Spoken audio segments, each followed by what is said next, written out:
Что означает двубой паміж расійскім паслом и МЗС Беларуси? Чаму не дазволілі святкаваць Дзень волі ў цэнтры Менску и ці пойдуць Лукашенко и Путин шляхам Назарбаева? Про гэта ў сённяшняй зоне свабоды. А ёй удзельнічаюць агляданец расійскай службы Алена Файнайлова. Вітаю вас. Таксама Юрий Дракахруст и ў Менску на сувязі з намі Віталь Цыганкоў. Таксама ў сённяшняй праграме. Голос народу. О пытанню Менску. Вы б дазволілі святкаваць у цэнтры столицы гадавіну ўтварэння БНР? Как обычно государственные праздники, то есть как и 9 мая. Голос свободы. По-беларуску з Вінцюком Вячоркам. Тема дня «Як беларусы адказваюць на падзяку». Мы не калькуем з расійскай мовы дыялог формулу «спасибо, пожалуйста» уяўным «дзякуй, калі ласка». Чаго ў чарговы раз пасварыліся расійскі пасол і МЗС Беларусі, то бок Менск і Москва. Вось некалькі цытатаў з выказванняў Михайла Бабіча. Не трэба вучыць Расею і Еўрат, аналітычныя прыклады, недарэчныя папрокі, мабілізацыя электарата шляхам пошуку ворагаў. І таксама беларускі МЗС у вобразе свайго прэс-сектара адказаў расійскаму паслу у падобным братэрскім духу, назваўшы пасла бухгалтарам, які падае надзеі, а яго тон назваўшы ментарскім, які падае надзеі. Падтасаваныя лічбы так і не навучыўся адрозніваць незалежную дзяржаву ад федэральнай акругі. Это некаторыя цытаты Анатолія Глаза з МЗС Беларусі. А вось што мяркуюць пра гэты канфлікт пасла Бабіча і МЗС Беларусі герой Лявона Вольскага, Саўка Дыгрышка, народные эксперты. Бабич, русский посол у нас, кажа про нефть и газ и про баланс. Бабич дал интервью ЮНТАС про мас и про КамАЗ. Просто атас. Что хоча кажа гэты Бабич, вот там за Бабичам Москва. С Москвой сумленно не сгуляешь, доказано не раз и не два. Бабич, вельми дерзкий персонаж, нам расскажет про Крым наш. О-о-о-о-о. Бабич, не боится никого, кроме Путина своего. Бабич, вельми дерзкий персонаж, нам расскажет про Крым наш. О-о-о-о-о. Бабич, не боится никого, кроме Путина своего.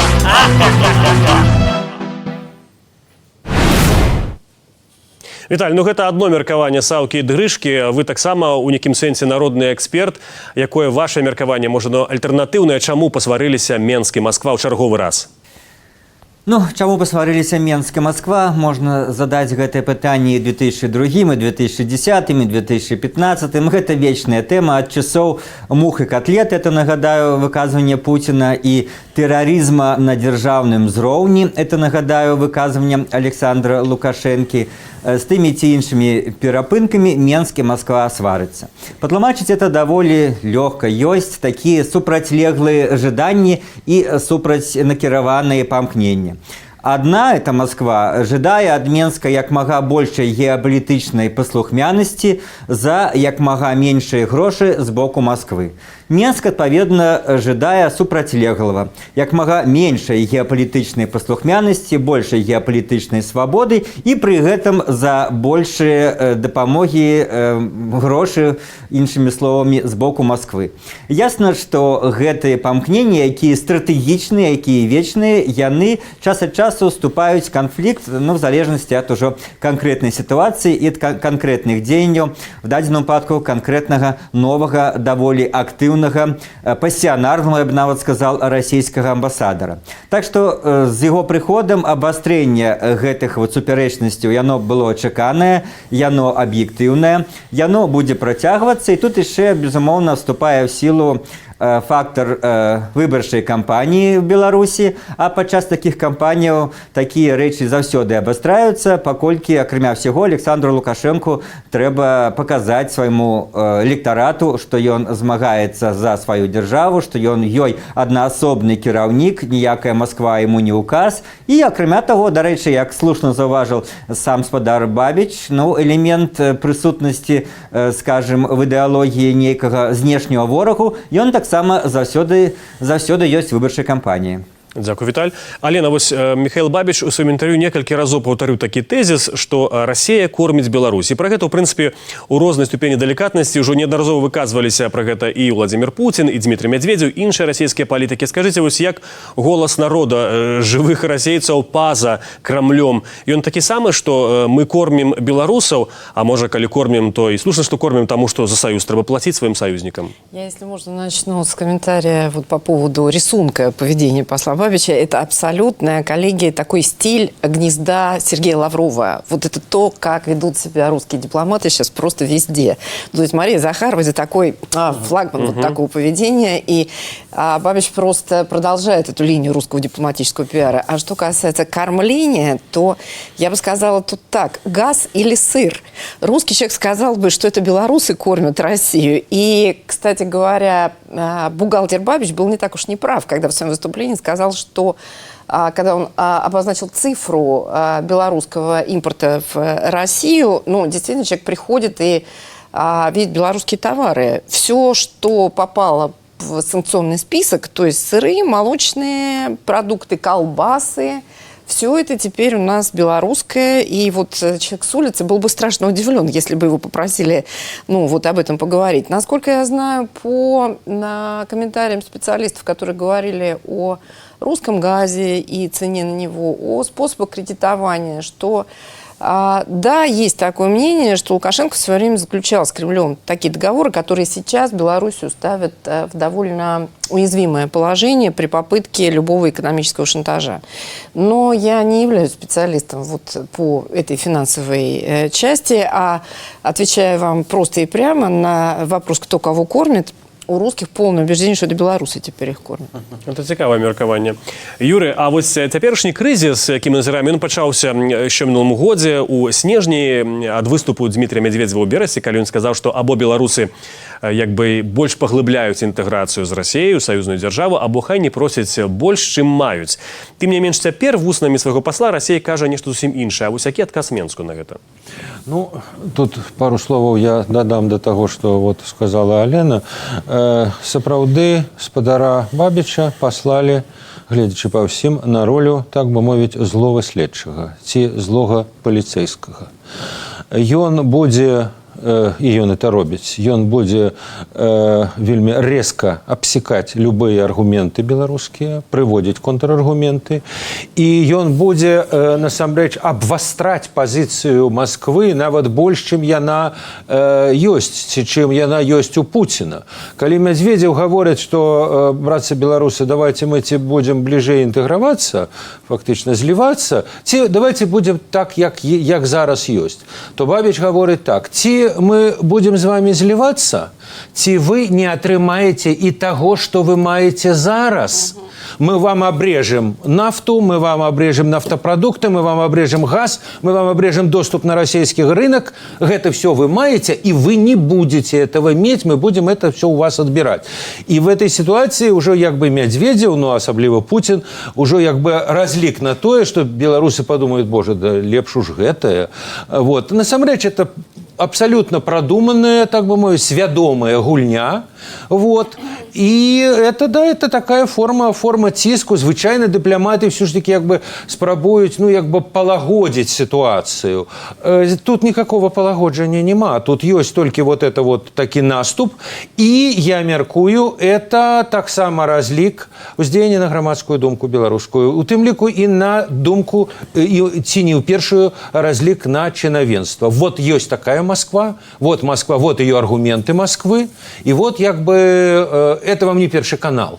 И это вам не катание на лыжах там Лукашенки с Путиным. Вот наша позиция.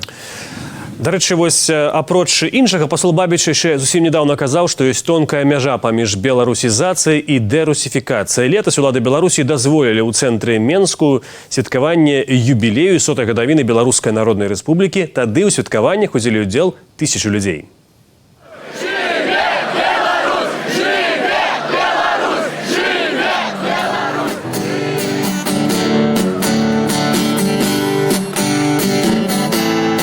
Я гляджу ў неба, сэрца б'ецца толькі думкай адной.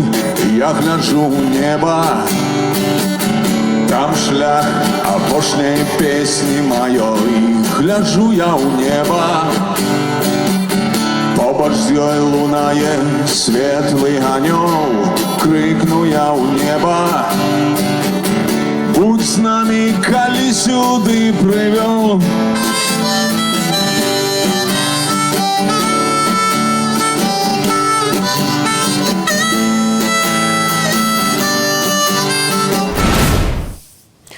Сёння улады Беларусі адмовіліся праводзіць святкаванне Дня волі 101-й гадавіны ўтварэння БНР у цэнтры Менску. На ўсе просьбы адмовілі негатыўным адказам. І таму арганізатары канцэрту леташняга сёлета вырашылі праводзіць яго ў горадні. Гэта і будзе зроблена ўжо ў суботу. Юрый, але чаму, на вашу думку, так было зроблена? Здавалася б, што якраз такі вось у сітуацыі гэтых супярэчнасцяў з Крамлём Менск зараз меў выдатны козыр паказаць, што вось мы будзем амацоўваць незалежнасць, ідэнтычнасць, вядомасць сваю і вось пакажам, што мы умеем гаварыць не ў розных сітуацыях, але гэта не было зроблена. Чаму? Ну, справа ў тым, што это мы так з вами бачым сітуацыю, а беларуская ўлада бачыць яе крыху інакш. Яна, дарэчы, это даволі добра сфармулявала в прынятай на гэтым тыдні канцэпцыі інфармацыйнай бяспекі. Сутнасць у тым, што вакол ворагі. Да, у нас ёсць, вораг, небяспека, назовем это так, на ўсходзе. Это зараз відавочна. Але ёсць небяспека, як заўсёды была, і на захадзе, якая падрывае нашы ўстоі, якая падрывае наш рэжым. І ёсць незалежнае грамадства, апазіцыя, это пятая колонна этого самого захаду. Так што ворагі паўсюль. І это проста яшчэ адзін вораг. Это іншы вораг, але это вораг. І як бы вельмі небяспечна з пункту гледжання улады стварэнне як бы інстытутаў, стварэнне традыцый. Вот у мінулым годзе дазволілі цэнтры горада святкаваць. Дазволілі б і ў гэтым годзе. Так а ўжо на 3-й год як бы і нельга не дазволіць, ужо як бы это ўжо інстытут робіцца. А нет. А вот в этом годзе адмыслова не дазволім. А ў наступным, можа, і дазволім. Это наша міласць. Тут яшчэ, дарэчы, адзін магчыма момант паўдзельнічаў. Я не думаю, што он вырашальны, але тое, што вот прыязджаў высокі амерыканскі дыпламат, літаральна некалькі дзён, і ён публічна сказаў, што я сказаў нашым беларускім партнёрам, што мы бы былі вельмі зацікаўлены ў тым, каб далі дазвол на святкаванне ў цэнтры Менску. Вот адказ. І яшчэ з пэўным сігналам у Маскву. Бачыце, як мы з амерыканцы? Амерыканцы ад нас патрабуюць, а мы вот, как вы, бачите, мы ж с вами. Я думаю, что это дробязь, они и так, в принципе, хотели забараніць, але гэта хутчэй згуляла на іх гульню.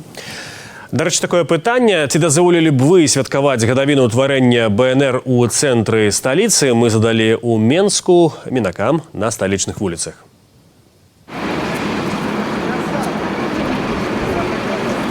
Если бы это было согласовано, дозволил бы. А в якім фармаце вы б хацелі пабачыць гэтае святкаванне? Да, не знаю, национальный праздник. З канцэртам, з салютам ці з чым-нибудь яшчэ?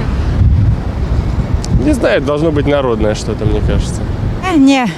А чему? А тому, что толку все равно с этого фронта нема хорошего. Говорят много, а в итоге паника и больше ничего. Дозволил бы. А в якім фармаце хацелі б пабачыць такое свято? Я не знаю даже. Растерялся, не знаю. Концерт. Мирное что-то, концерт, да. Да нет, наверное, раз людям хочется этот праздник празднуют, то почему нет? Вполне возможно. А чему вы дозволили бы тогда? Потому что это история, это было. То есть я думаю, что это ничего такого в этом нет. То есть это можно отмечать, то есть никаких трудностей. Я думаю, так.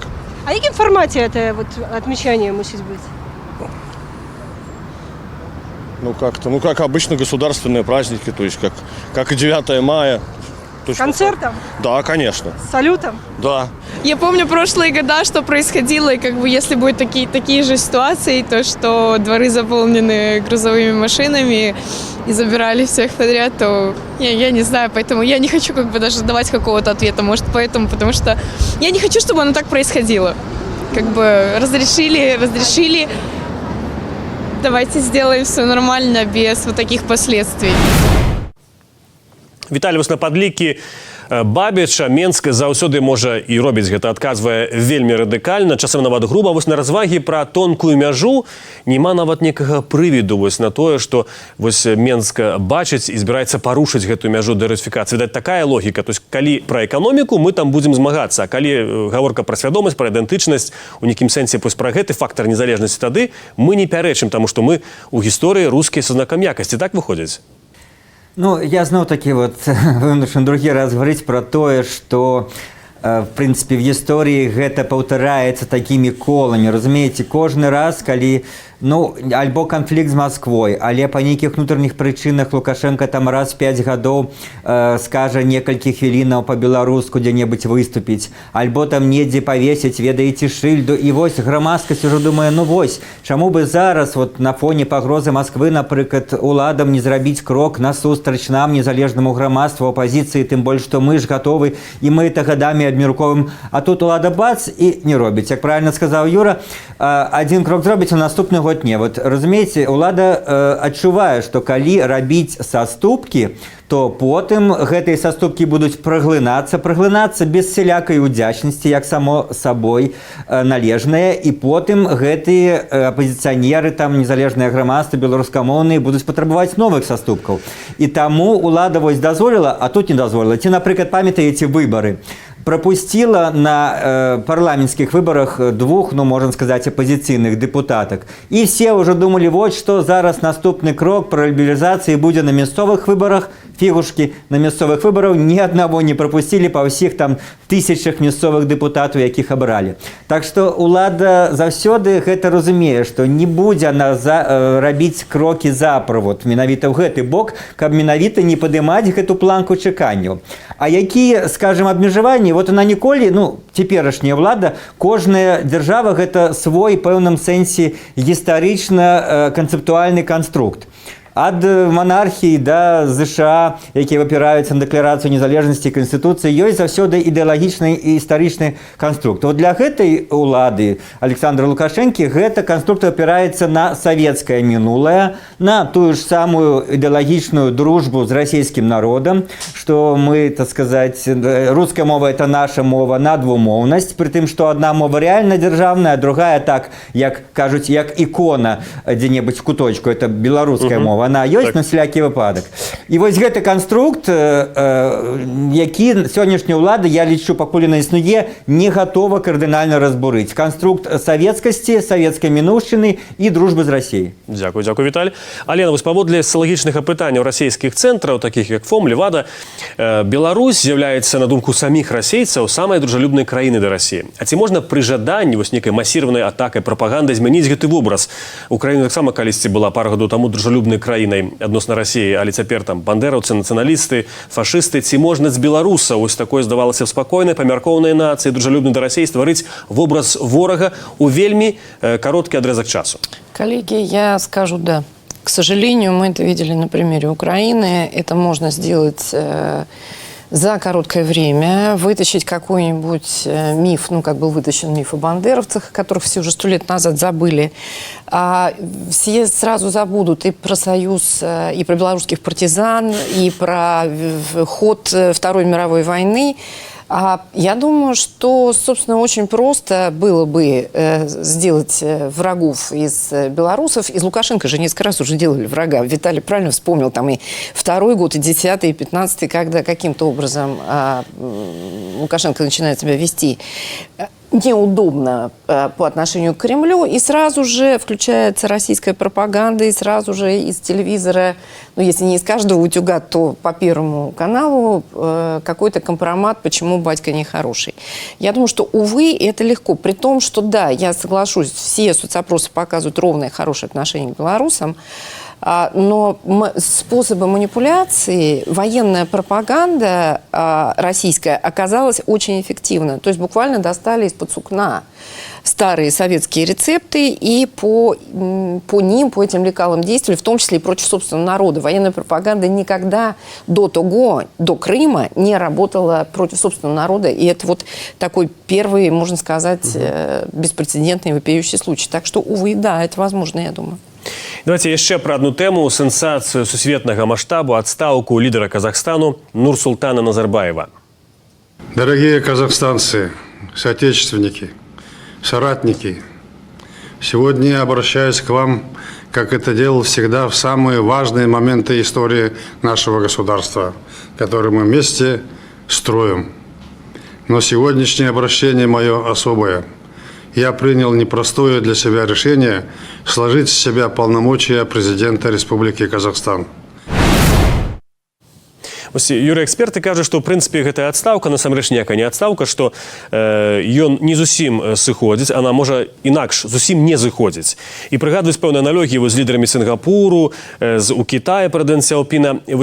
У якой ступені досвед Назарбаева, на вашу думку, актуальны для Беларусі і Расіі? Ну, я думаю, что ён вельмі актуальны. Магчыма, не сама по сабе эта схема, бо схем існуе, падобных схемаў існуе даволі шмат. Напрыклад, у Азербайджане там прэзідэнт Аліеў таксама памяняў канстытуцыю і зрабіў такую рэч. Ён увёў новую пасаду віцэ-прэзідэнта і зрабіў віцэ-прэзідэнтам, зразумела ж, сваю любімую жонку. Але схема тая самая. Як бы ёсць старшы царь і ёсць малодшы царь. Старшы царь як бы глядзіць на ўсё зверху, малодшы царь як бы уваходзіць у справы, пачынае вучыцца, і на той выпадак, калі хутка ці не хутка, старэйшы цар сыходзіць, скажем, з прычыны там зросту ці чагось іншага, все ёсць ужо як бы гатовая структура, і фактычна як бы кароль памёр, хай жыве кароль. Вот, в прынцыпе, схема, якую придумаў Назарбаев, это менавіта тая самая. Я думаю, што ён яго, акрамя ўсяго іншага, падпіраў таксама ўзрост. Что тычыцца, напрыклад, Беларусі, ну, Лукашенко маладзейшы, ему до Назарбаева яшчэ гадоў 10, нават болей. Вот. І таму, але ягоныя размовы про тое, што вот варта было б памяняць что-то ў Канстытуцыі, я мяркую, што гэта вот про тое самае. Про схему, при дапамозе якой хутка ці не хутка нават, можа быць, она будзе такая на выраст, вот зрабіць плавны переход. Алена, вось некаторыя адзначаюць, што мэтай інтэграцыйнага праекту з'яўляецца 2024 год, гэта працягненне паўнамоцтваў Пуціна. Што быццам бы саюзная дзяржава дасць такія магчымасці. А вот ці не дае такі, скажем, прыклад Назарбаева зрабіць і працягнуць гэтае паўнамоцтва, у прынцыпе, абвесціўшы сябе там старшым царом нейкім, смотрящим, як кажуць, або лідарам нацыі, аэталой. Ці ў Расіі гэта ўвогуле абмяркоўваецца? Я согласна с теми наблюдателями и комментаторами, которые полагают, что это проект 2024 года, да, ну, такое впечатление создается, потому что режим в России сейчас ищет любые способы для своей легитимации. Значит, что могут сказать русские братскому белорусскому народу от нашего диктатора «Привет вашему»? Видимо, войдя в клуб таких международных клептократов, они поделились в свое время методами борьбы с политической оппозицией. То есть у нас было полное впечатление в 2012 году, когда началась реакция на протесты против вот этой рокировки, мы же имели ее с Медведевым, да, что люди Кремля вполне себе научились у людей Минска, как бороться с оппозицией на улицах, какими силовыми методами можно обращаться с оппозицией. В этом смысле режимы похожи, и я, честно говоря, не уверена, что Путин так легко пойдет на подобного рода комбинацию, потому что, ну, он же с Медведевым уже попробовал. И реакцию его все видели. Он захотел обратно, он сам захотел быть этим старшим царем. Я не знаю, ну, можем ли мы рассуждать о, так сказать, прикладной психологии властителей, но вот здесь похоже на то, что пока что вот условный Путин, каким я его вижу, как его рисуют нам телеканалы и медиа, потому что кто он такой настоящий, уже давно никто не знает. Так вот, вот этот Путин не пойдет этим путем. Вот, по крайней мере, на том этапе своего, видимо, самопонимания, на котором он сейчас находится. Віталь, а вось, дарэчы, пра змену Канстытуцыі недавно казаў Александр Лукашенко. Мы пакуль не ведаем, як это мае адбыцца, ён падрабязнасцю не раскрыў. Але як, на вашу вось думку, ці адбудзецца гэта паводле вось узору Назарбаева? Ці Лукашенко пойдзе такім шляхам? Ну вот, размова про магчымую змену ў Канстытуцыю даволі шмат. Я думаю, як один з варыянтаў, одна з версій, як все будуць расчараваны, калі акажацца, што там всего только і вся змена гэта павелічэнне тэрміна прэзідэнцтва, напрыклад, до 7 гадоў, як это зараз модна на постсавецкіх прасторах, і ніякай іншай асаблівай змены не будзе, ну, акрамя нейкіх такіх маргінальных.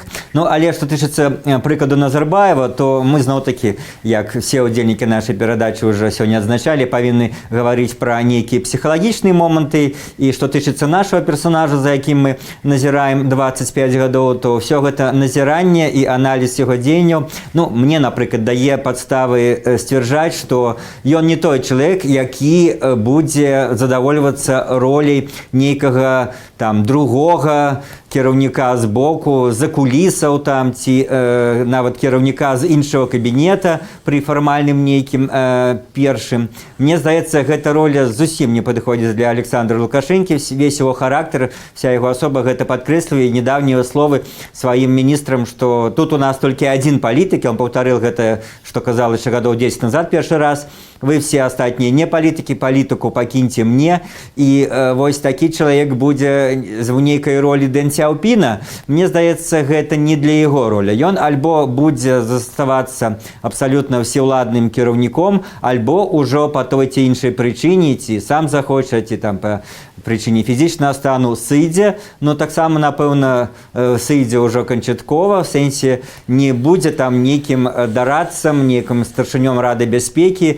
Ну, і да таго ж, вот гэтыя азіяцкія варыянты, мне все-таки хочется верыць, што ў Беларусі вот Елбасы, бацька нацыі, вось, яны як бы не праходзяць, і ён это адчувае, калі там, ну, в всяком разе фармальна не дае развіцца культу асобы, сваёй асобы Беларусі.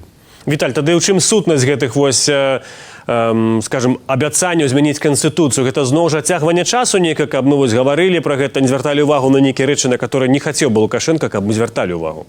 Ну, па-перша, да, напрыклад, памятаеце, колькі мы абмяркоўвалі, эксперты іншыя абмяркоўвалі летась перад пасланнем, што будуць змены ў Канстытуцыі абвешчаныя, нічога не было. Год прайшоў, мы не ведаем, колькі яшчэ гэтай размовы будуць. Гэта адна версія, што сапраўды неістотная. Другая версія, пра якую казаў Юра, то, што все-таки гэта падрыхтоўка да пэўных пераменаў ужо пасля сябе, якія рыхтуе Лукашенко, але, напэўна, можа, зараз ён лічыць яшчэ гэта ранавата, але сэнс тых пераменаў, што наступныя кіраўнікі Беларусі ўжо не павінны мець такую ўсемагутную ўладу, як ён. Уже павінна быць трошкі больш улады, там, магчыма, у парламента, у кабінета міністраў, але натуральна, паўтаруся, што пры яго ўладзе абмежаванне яго ўлады не адбудзецца. Ён, калі рыхтуе нейкого так пераход транзіта ўлады для іншага кіраўніка, тады можна разглядаць, што сапраўды для іншага будзе іншая Канстытуцыя. Юрий, коротко вось вам пытанне. Няўжо вот час не цісне на Александра Лукашенко? Все ж таки ён, ну, малады лідар у параўнанні з некаторымі, але тым не менш ён выходзіць у такі час, калі сапраўды здароўе ўжо бывае не тое, да і ў прынцыпе ён кажа, наеўся гэтай улады ўжо. Некая форма змены ўлады, напэўна, яго цікавіць? Ну, так про это Виталий сказал, что да, и он как бы думает, что... Думая, але ничего не робит. Что сысці у свой час доведется, тому хоча подрыхтовать схему, но не на ближайший час. Я думаю, что он себе отводит еще годов 10, еще 2 президентских термина, и тому как бы что-то менять кардинально вот в этот час. И, видите, есть, в принципе, сусветный досвід, який свідчить, что калі нешта працуе, асабліва аўтарытарнае, то самае небяспечнае для такіх сістэм – это когда она пачынае лібералізоўвацца. Вот Горбачёв паспрабаваў, он же паспрабаваў сацыялізм рэфармаваць. Ну, рэфармаваў так, што он, так сказаць, просто дашчэнту знік. Вот. Так што, як бы, у Лукашэнкі, дарэчы, сіндром Горбачёва, сіндром перабудовы, ён вельмі моцны і, як бы, такі хваравіты. То есть у его вот этот посыл «я не хочу стать Горбачёвым», он внутри вельмі моцна сядзіць. Дарэчы, праз 10 гадоў, як вы сказалі, праз 2 тэрміны Лукашенко будзе ўсё роўна маладзейшы за Нурсултана Назарбаева. І вяртаючыся да пачатку нашай размовы, да двубою Менска і Масквы, варта сказаць, што нягледзячы на тое, што дзяржавы як бы саюзніцкія паміж сабой дзякуй, ніхто пакуль нікому так і не кажа. Як беларусы адказваюць на падзяку пра гэта ў сённяшняй перадачы па-беларуску з Вінцуком Вячоркам. Вітаю, шановнае спадарства. Мы захацелі праверыць, наколькі менчукі валодаюць традыцыйнымі формуламі беларускага этыкету. Ну, скажам, ці ведаюць, што на дзякуй трэба адказваць 3 альбо і 4 рознымі спосабамі, залежна ад таго, за што дзякуюць, ці каму дзякуюць. Як гэта належыць рабіць, нагадаю, у канцы. А спачатку, што ж нам адказалі выпадкова перанятыя людзі на вуліцы, на наш дзякуй. Некаторыя на пачатку наогул не цямілі, аб што ідзецца, але на беларускую мову рэагавалі прыхільна. Ну, положительно к белорусской мове отношусь. Вполне положительно, это приятно слышать. Бачыце, нават знакавае слова «дзякуй» не прыводзіла да пераключэння моўных кодаў у рэспандэнтаў. А нават зразумеўшы пытанне, многія разгубіліся. Я кажу вам дзякуй, а вы что скажете? Ну, по-русски, что бы вы сказали? Я вам кажу спасибо, а вы? Пожалуйста. По-белоруску?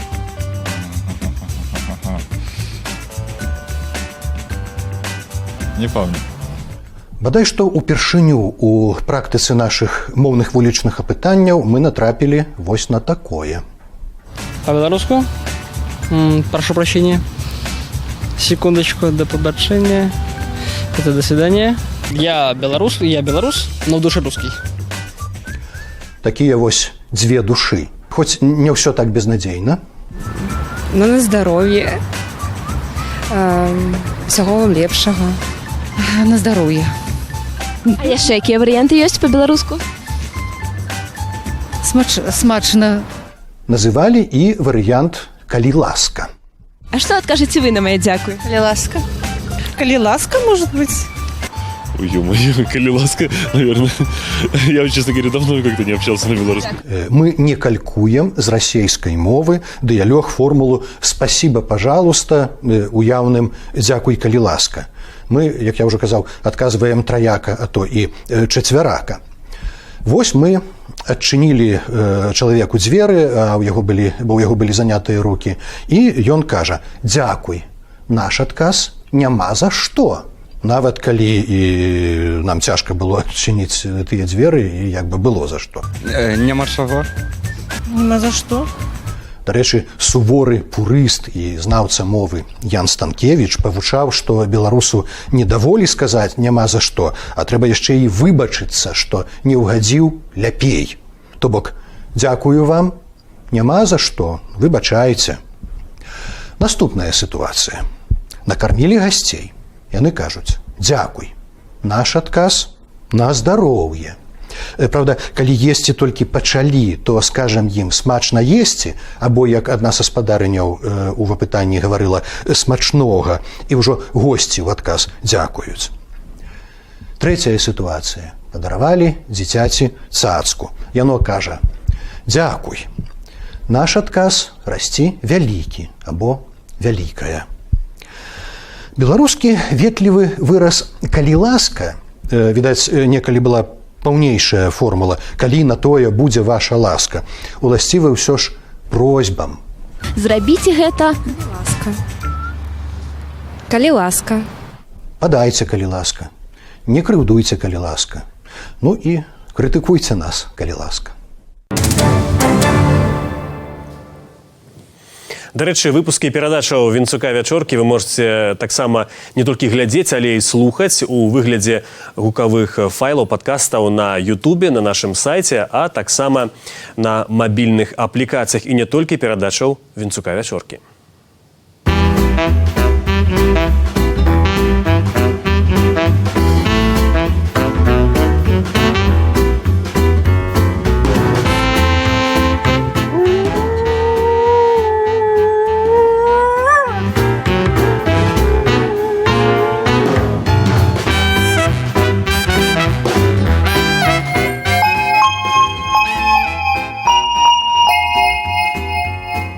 Подкасты «Радио Свобода».